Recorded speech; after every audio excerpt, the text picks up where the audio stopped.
Hello students, welcome to Max Neram. 11th standard Max, chapter 10, exercise 10.4 23rd question பார்க்கலாம். If y equal to sin inverse x, then find y double dash. இது பேர்னா y double dash நா என்னது? y dash நா ஒரு வாட்டி difference பண்ணுறது. y double dash நா y dash திருப்பி again ரெண்டாவது வாட்டி டிஃபரன்ஸ் பண்ணுறது. இது பேர் தான் y double dash. ஓகேவா? வெரி சிம்பிள் தான். y double dash என்னவோ நினச்சி பயந்துடாதீங்க. y dash இப்போ dy by dx கண்டுபிடிக்கிறது வந்து அதுதான் y dash எடுத்துக்கலாம். இது ஏன் செகண்ட் டைம்ஸ் வந்து நம்ம டிஃபரன்ஸ் பண்ணால் அது d square y by dx ஸ்கொயர்னு எடுத்துக்கலாம். ஓகேவா? இப்போ பாருங்க சம்ஸ் பார்க்கலாம். கொஸ்டின் என்ன கொடுத்துருக்காங்கன்னா y equal to sin inverse xன்னு கொடுத்துருக்காங்க. இப்போ நம்ம y கொடுத்துருக்காங்க. இங்கே நம்ம டேஷ் கேட்டதுனால நம்ம வித் ரெஸ்பெக்ட் டு x தான் as usual differentiate with respect to x. ஆனால் இங்கே dy by dx போட்டு போடலாம், நம்ம y டேஷ்னு போட்டுக்கலாம். ஏன்னா இங்கே y டபுள் டேஷ் கேட்டிருக்காங்க கொஸ்டின்.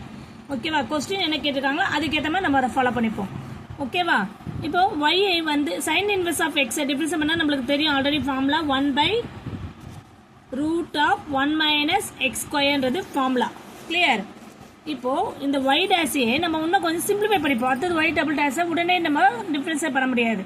கொஞ்சம் சிம்பிளிஃபை பண்ணிவிட்டு அதுக்கப்புறம் ஈஸியாக நம்ம பண்ணலாம். இப்போ இந்த 1 இந்த ரூட் எப்படி எழுதலாம்? 1 - x ஸ்கொயர் பவர் 1/2ன்னு எழுதலாம். கிளியர்? நெக்ஸ்ட் ஸ்டெப் என்ன பண்ணலாம்? இதுவும் y டேஷ் தான். அகைன் y டேஷை இப்போ என்ன பண்ணலாம்? நம்ம நெக்ஸ்ட் ஸ்டெப்பு இதை வந்து சின்னதாக சேஞ்ச் பண்ணிப்போம். ஓகேவா?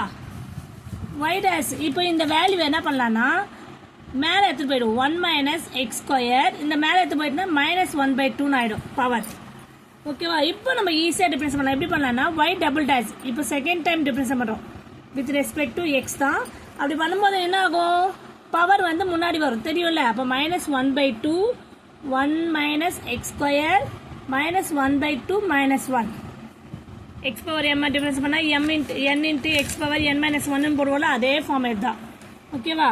இப்போ இதை சிம்பிளிஃபை பண்ணுங்க. -1/2 1 - x ஸ்கொயர் இதுக்கு வந்து எல்சிஎம் எடுத்தால் தெரியும்ல. -1/2 -1 என்ன ஆகும்? கிராஸ் மல்டிப்ளை பண்ணால் -1 இங்கே வந்து -2 ஆயிடும் /2. அப்போ -3/2ன்னு ஆகுது. கிளியர்? இதை ரஃப் காலத்தில் உங்களுக்கு வேணால் போட்டுக்கலாம். ஓகேவா? புரியுதாம்மா?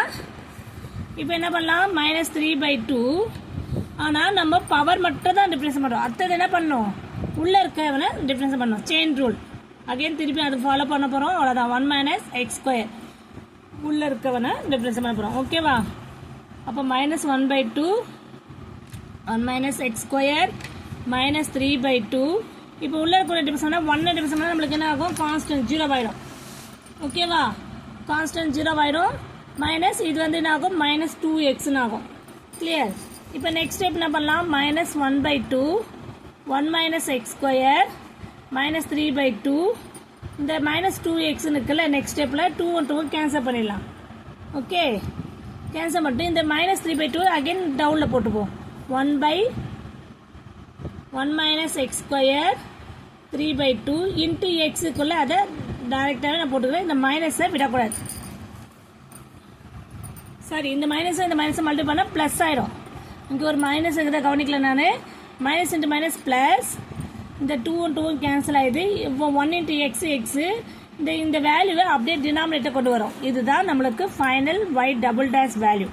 நம்மளுக்கு என்ன கேட்டிருக்காங்க? y double dash equal to இந்த ப்ளஸ்ஸை வந்து நீங்கள் எடுத்துடலாம், போடணும்னு அவசியம் இல்லை 4 வேல்யூவில். ஆனால் மைனஸ் அந்த மட்டும் கண்டிப்பாக போடணும். அப்போது x/1 - x ஸ்கொயர் 3/2 இதுதான் final answer. y double dash equal to எல்லாருக்கும் புரியும்னு நினைக்கிறேம்மா. ஓகேவா? நீங்கள் எக்ஸசைஸ் நம்பர் கரெக்டாக போட்டு மேக்ஸ் நேரம் டாபிக் நேமு எல்லாமே கிளியராக போடுறேன். நீங்கள் 1 by 1 எக்ஸாம்பிள்லேருந்து எல்லாமே பார்க்கலாம் நீங்கள். ஓகேவா? நம்பர் கரெக்டாக டைப் பண்ணி போட்டிங்கன்னா என்னுடைய வீடியோஸ் வரும். நீங்கள் உங்கள் டவுட்ஸை கிளியர் பண்ணிக்கோங்க. ஓகேவா? Thank you students.